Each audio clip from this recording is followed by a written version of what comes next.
Okay, I think we're good. I've moved the chair, the wind has died down a bit, touch wood, and I got my notes.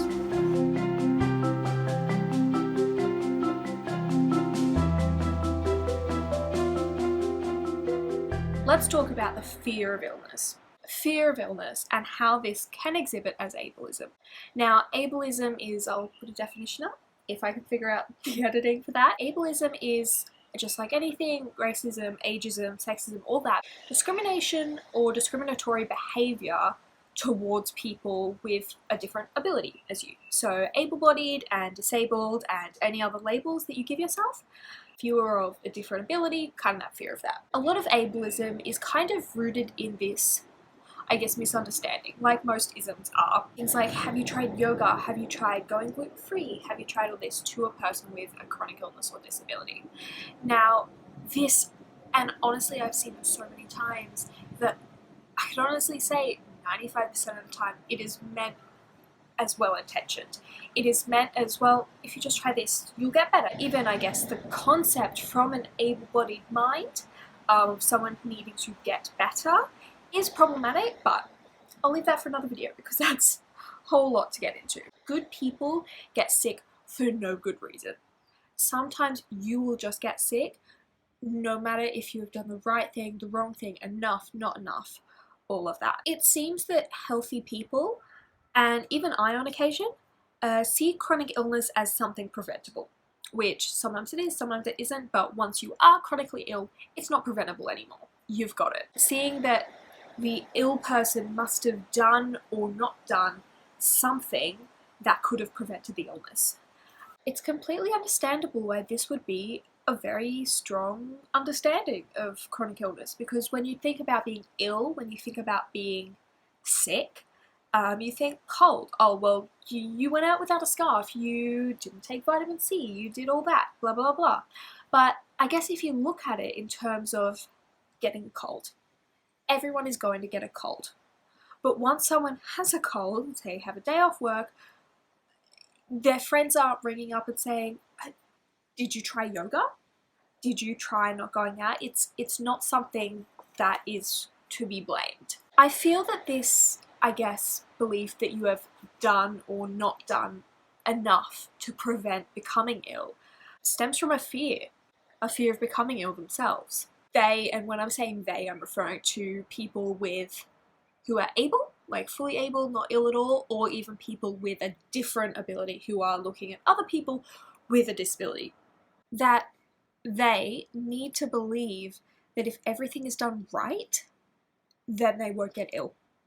I know I'm using finger quotes a lot, but I guess a lot of this thing, like doing enough, not enough, it's not a solid thing. It's not something that you can or can't do. It's scary to think that you can do everything right and still get ill. When an able person is talking to someone with a chronic illness, most of the time there'll be questions. So many questions that you sometimes can't answer. And a lot of it will revolve around, well, have you tried going gluten-free? Have you tried going lactose-free? Have you tried yoga? Have you tried Pilates? And yeah, some of this might help some people. I know friends with chronic illnesses who did go gluten-free and it solved a lot of their problems. I know friends who started yoga and it's really helped them. But as an external person in their life, unless they explicitly bring it up with you and ask, hi, what do you think I should do? Asking them, have you done this, have you done that, it can most often come across as blaming them, telling them that they're at fault for their illness. Telling them, well, if you had just done this, if you had just done that, you wouldn't be like this, you wouldn't be blah, blah, blah. And sometimes it's hard to hear as an able-bodied person that what you're saying comes across as ableist. Because I know a lot of the time, like, someone will say, like, oh, that's kind of racist, and you think, you suddenly jump to all these conclusions in your head, like, oh, I'm a horrible person. No, I'm not. This must be right. I didn't mean it like that. I didn't mean it to be offensive. I didn't mean it to be this, that, and the other. And that's probably true. Most of the time, you're not a horrible person. Not at all. It's purely just Just because you didn't mean something to be offensive doesn't mean that it isn't offensive. Now let's delve into the more topical, the COVID, the fear of getting COVID. Now I've seen this kind of exhibited probably 3 different ways. One is being ultra careful, wearing masks, socially distancing, even completely staying at home, which for that person, whatever reason they decide to do that, completely valid. Go for it. Do what you want. Another one which is kind of going with the flow.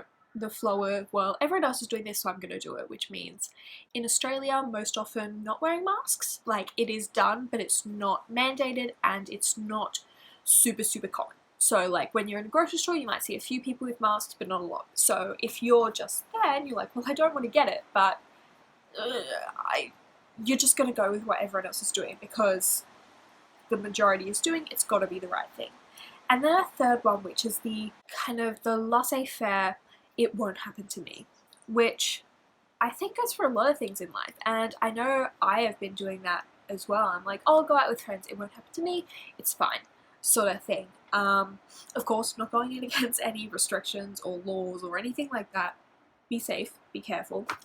But often this fear can come off as a derision of those who have gotten ill. It can come across as, well, how did it happen to you? Like, I've done everything, that, like, I've done nothing and I haven't gotten ill. I think what I'm trying to explain in a very disjointed and not planned out well enough way is that a lot of ableism seems to be rooted in fear, like any other ism. It's a fear of getting ill, because you look at someone, say, I'll take me for example with chronic fatigue syndrome. You look at this person with chronic fatigue syndrome and you see that they went from doing everything, every day at school, extracurriculars, volunteering, working, all of that, to suddenly only being able to go to school 2 days a week and being in bed the rest. That's scary. You see this person, again, I'm using me as an example, that won't be able to work for the next 6 years, foreseeably, because they're going to uni. And a lot of people, productivity equates to worth, even if it's not an intentional belief, because that is how capitalist society has kind of trained us to be. There's this mentality within universities and society and work that if you are not pushing yourself to the limit, you're not trying hard enough. So if you see this and then see these people who are pushing their limits but are still not achieving what they're supposed to have achieved by that time, and that's scary. Like, I plan to go to uni full time, possibly a double degree, and be working at the same time, and now I'm doing an arts degree part-time without working. It's a far cry off what I originally planned to do. But this belief that a chronically ill person or disabled person could have done something or not done something or done enough or not enough it needs to be dismantled. It can come across as very ableist or rude, or even downright degrading in some situations, to try and assume that these people didn't try hard enough or did something wrong, and that is why they're ill. It's equivalent to telling a friend with a cold that, oh, it's your fault you're sick. Why did you go out that time to that person who had a cold? I feel like I'm saying this and it's come across as very almost attacking, which is not my intention, so we'll see how it comes out in the end. I'm hoping this is good. But trust me, chronically ill people get that too. Worrying if they did something differently, things might be different, that they may not be as ill as they are now, or even a fear of getting iller, like more sick. They think, well, if I do this yoga, if I go gluten-free, I won't get sicker. But in reality, we're all human. We all have these fears. Even as a chronically ill person myself, I find myself thinking, as long as I don't do this, I won't get X. If I didn't do that, I wouldn't have got this. But life is unpredictable, and our bodies fail us in different ways for no reason. But yes, this might have been a little all over the place, a little preachy, which I try not to make it, a little confusing, but I tried. And hopefully it works out. So see you next week. I have my Instagram here and my first video there. If I can figure out how to put them on the screen, because I don't know how to edit.